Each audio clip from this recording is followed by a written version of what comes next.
And welcome back to the Livingston Parish News Weekly Show, a podcast brought to you by the Livingston Parish News. My name is McHugh David, publisher and editor of the news, and this is from the Cheap Seats. We've talked about it before. That is what sports writers and columnists call themselves because they get to walk in. Sometimes they have to sit a little high, but they do get cheap seats, as it were. But you do have to put in a lot of work before, during, and after the game. While most other people just get to enjoy it. But I'm going to let this gentleman introduce himself real quick this morning. Good morning, sir. Hey, this is Rob DeArmond, sports editor with the Livingston Parish News. And today we've got plenty to talk about. First and foremost, we've got two Hall of Fames from our biggest schools, Denham and Walker. Denham had theirs last week. Walker's is coming up this week. I don't know if there's anything more to say about that other than to be looking for the releases. Let people know it's going on. Went last week to Denham Springs. It's always a good thing to see that and get together with the people over there at Denham and see what they do. And Walker will be having theirs. We're doing this on Wednesday. Walker's will be Thursday at the cafeteria at Walker. So be looking out for that, and we'll get it going there. And then, of course, you can't make the Walker event because Parish Track Meet's coming up tomorrow. That's Parish cross country. Cross country, yeah. It's wrong season. This is always a fun part. The big thing about this year's cross country meet for the parish is it'll be moving. It's been at Sidney Hutchinson Park. I talked with Coach McLean yesterday at Denham Springs, and he said as far as he can remember, it's always been at Sidney Hutchinson Park in Walker. Coach Will Silk has stepped down as the coach there at Walker. So Coach McLean has decided to kind of take that on, and it'll be held at North Park tomorrow afternoon with the girls race first at 3:15 and the boys will follow at 3:50. Just in talking to Coach McLean, he kind of put the stamp on Walker. He's thinking that Walker's the favorite in both the boys and girls. So we'll kind of see how that pans out. I think in talking to coaches, pretty solid on their girls' sides. I talked to Coach Carroll at Albany as well. You got Caden Boudreau, who defending champ there, coming back, and she said her team hasn't run as many races, just trying to get them prepared more for the regional and state meets. So, but this is a big step for them. And on the boys' side, it's just in talking to Coach Carroll and Coach McLean, both of them are kind of younger teams on the boys' side, and they're just trying to get those athletes kind of adjusted to running the 3 mile in the cross country on the high school side, and that's kind of where they are right now, trying to see how that's going to unfold for them. It's going to be interesting to see. It's always a good meet. Always very competitive. Always enjoy going out there. It's always fun.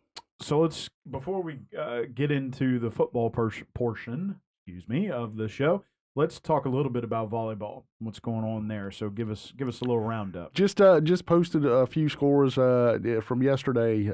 Springfield got a win over St. Thomas Aquinas, which is big for them. I saw them last week against Laranja. They were down 3 seniors with the flu. They had just got two players back from the flu previously, and they were kind of working some different looking lineups, which they said eventually, it's going to help them down the road in terms of players getting used to playing with each other and working different rotations and things like that. And hopefully that'll help them down this stretch run that they're in. We'll be at the end of volleyball season here, at the end of the month, which is really crazy because it seems like we just started. So those pairings will be coming out. Running through some scores on Monday, Doyle defeated Independence. Denham Springs beat Live Oak. They'll be at Santa Maria this afternoon or this evening on Wednesday. Dutchtown defeated Walker, and Walker will be at Live Oak this evening. So lots of volleyball action going on today, and kind of barreling towards the end of the postseason. We're getting there. It's like I said, it seems like we just started, and here we are right at the end. Right. Those playoff pairings will be coming out shortly. Yeah, because we've got 2 weeks left in October, and a small dog league. One of those wonderful straddle weeks. So crazy. Going to be keeping you updated. But yeah, and speaking of another fall sport coming towards the end here is football. I believe there are 3 weeks left, including this week, and or is it 2? 8, 9, and 10. We're 3 weeks left. We're week 8 already. Yeah. So 3 weeks left, including this week. Tell us. Let's see. Let's try to get clever here. Let's start with. Don't scare me, man. Right. We are going to do a spiral. So we're going to start with Walker in the center. So what happened last week, and where are they heading this week? Let's see. We'll run through. Let's see. They had East Ascension last week. East Ascension wins 45-28. First few drives, a few turnovers that EA turns into points, and Walker's kind of digging out of a hole trying to come back. They eventually, I believe, if I remember correctly, get it within 3 points, and then EA just kind of pulled away there. So I mean, obviously, in talking to Coach Mahaffey, it's watching those turnovers, preventing those turnovers, and it's one of those things where he said if you keep doing things correctly and start doing things right, eventually it's going to work in your favor. So it's kind of one of those things where, hey, if we eliminate some of these things and then keep working at what we're doing, I think we're going to be in good shape there. They'll be at Live Oak, or actually Live Oak will be going to Walker. I'm sorry, this week. So and he said he's looking at Live Oak. It's one of those things where they kind of got a young team, but he likes some of the things they're doing there. Just watching quarterback Sawyer Pruitt, there's some things that they can hit those big plays and they've shown that in the past, and it's one of those things where they're just trying to, I guess, get things on the right track. You've got two teams there, both of them on losing streaks, and they're both just trying to get a win. I think that's the biggest thing for both of them right now. Yeah, going to be interesting to see another intra-parish matchup. And speaking of Live Oak, I was going to go the other way, but we'll go to them since we already talked about them. So, what's Coach up there expecting from Walker, and how'd they do last week? They're coming off. Dutchtown defeated them 28-0. Just then, I talked with Coach Westmoreland this morning at Live Oak, and his main thing was like, we're really happy with the way the defense has kind of progressed. They're really young, playing a lot of sophomores. They got a couple injuries to some key guys. He's hopeful that they may become able to come back in these last 2 weeks or so. But he's just, it's one of those things where defensive plays well, but they've been putting some bad spots. He said at one point, last week, turn the ball over and they get the ball inside the 3, and he said it kind of doesn't matter who you are. You get 4 shots from inside the 3, your odds are you're going to score. So it's just putting them in bad spots like that. And then he looks at Walker, and he said that the biggest thing with Walker is offensively is kind of like, what are they going to do? That they come out in the spread formation, that they're running multiple different systems inside that offense. So he said that's where our preparation kind of goes, is trying to figure out what they're going to do offensively. So lots to prepare for, and that's with unknowns, it's tough with young players. So going to be interesting to see how Live Oak and Walker duke it out. Let's move over. Let's get crazy here. Let's go to Albany. How did Albany do last week, and where are they going this week? Albany's coming off a 50-13 win at Ben Franklin. They came off we didn't talk about it last week, but they got a big win over Pine, who came in there undefeated a couple weeks ago. So they got a little momentum going. Got a little win streak. They will be going to a meet. So, like Coach Ligori said, spirits are high right now, but the kids also realize what's ahead of them, because this is they're hitting the meat of that district schedule. So you've got Sumner and Bogalusa following this, all 3 tough opponents for them. And, he said, we kind of realize what's going on. He said, when you look at a meet, they're defending state champion 2A. He's just fast and speed on top of speed, I think was the direct quote. So it's he said, when you look at it and you see that, hey, yeah, we did beat Pine, but he said a meet's kind of a different thing just because of that speed and the athleticism that they present. So he said you can kind of the Pine.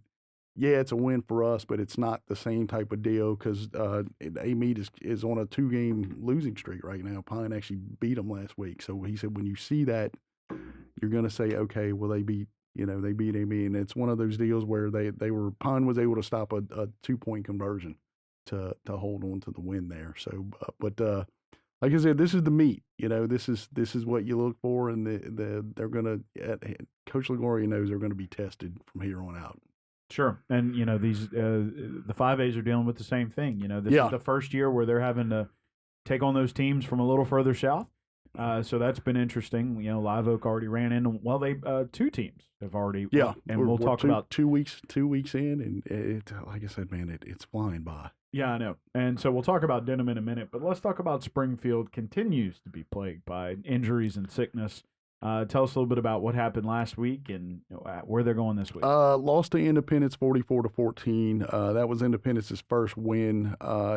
In talking to Coach Surpass, it's one of those deals where, he said we've gone from a very veteran team to, with the injuries and the illness and everything, we're kind of a really young team. So he's trying to look at it as a kind of building the team for the future. We were getting the young kids a lot of work and things like that, and just trying to see how they adjust to what they're being asked to do and things like that. And when you look at they're going to have St. Helena, they go up to St. Helena, and there's a little history there. St. Helena was in the district before.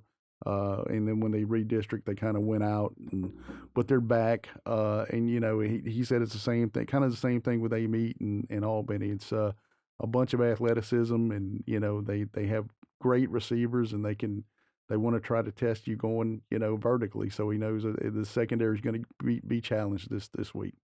Yeah. I remember when I used to cover Springfield many years ago. That was it. And I used to play St. Helena during my high school days, and that was the game plan. They were going to run some athletic jump ball football, and you got to be able to defend it. And a bunch of good athletes up there. Correct. Going to be interesting to see how that game goes. So let's swing back to where the newspaper is here in Denham Springs. Let's talk about Denham Springs High. How'd they do last week, and what's going on this week? They wind up winning 27-21 over Santa Maria. That was your first half score, by the way, at the end of the first half. Denham went up real quick. Santa Maria scored on their first possession. Denham comes back on a flea flicker on their very first play on offense, scores off of that, recovers an onside kick. I want to say they scored off of that, and Santa Maria wound up coming back. But it was, as Coach Beard said, a tale of two halves. Both of us got the offense going in that first half. In the second half, it was kind of a defensive, I don't want to say struggle, but there were a couple opportunities that Denham might have had to kind of put another score or two on the board, and just they weren't able to do it. And then at the end there, Hayden Rushing got a sack on the last play. Santa Maria was trying to drive a couple plays before. They had hit a receiver. It looked like he had it, and he dropped it. And then they come back, and Hayden just comes kind of bust through the line and gets that sack to end it at the end of the game there. They will be traveling to East Ascension, who is that'll be a battle of undefeated district teams here. So they got a little history there. They've scrimmaged each other before, but I asked Coach Beard about that earlier. I said, does it help doing that, or does it really matter? And he went back to the you guys will remember this when we talked about it when they scrimmaged Walker early this. He said, if we're the same team we are in week 8 that we were in the spring, then we're not very good coaches. So expecting some change there and some different things. And he said both teams have gotten better. And he said when you look at EA's schedule so far, you look at the record, it maybe overall is not, you look and see it's not as good, but when you see the teams they played, they've gotten themselves ready for district play. Yeah, so big clash there. Going to be interesting to see what the score of that is. So good luck to those 5 teams. Good luck to volleyball, and good luck to all the ladies and gents that will be running a long way tomorrow afternoon at the Parish cross-country meet. Not the track meet. Yep, correct. That's safe for the spring. Correct. So, sir, if you'll introduce yourself real quick. Hey, this is Rob DeArmond, sports editor with the Livingston Parish News. And my name is McHugh David, publisher and editor of the news. Appreciate you guys out there for joining us for From the Cheap Seats. This is where we talk about sports and athletics that are going on here in Livingston Parish. Please remember the news is on Facebook, Twitter, LinkedIn, Instagram, and YouTube. We are once a week in print on Thursdays at $7 a month to get that in your mailbox. We're also online, www.livingstonparishnews.com. We appreciate you joining us, and we'll see you next time.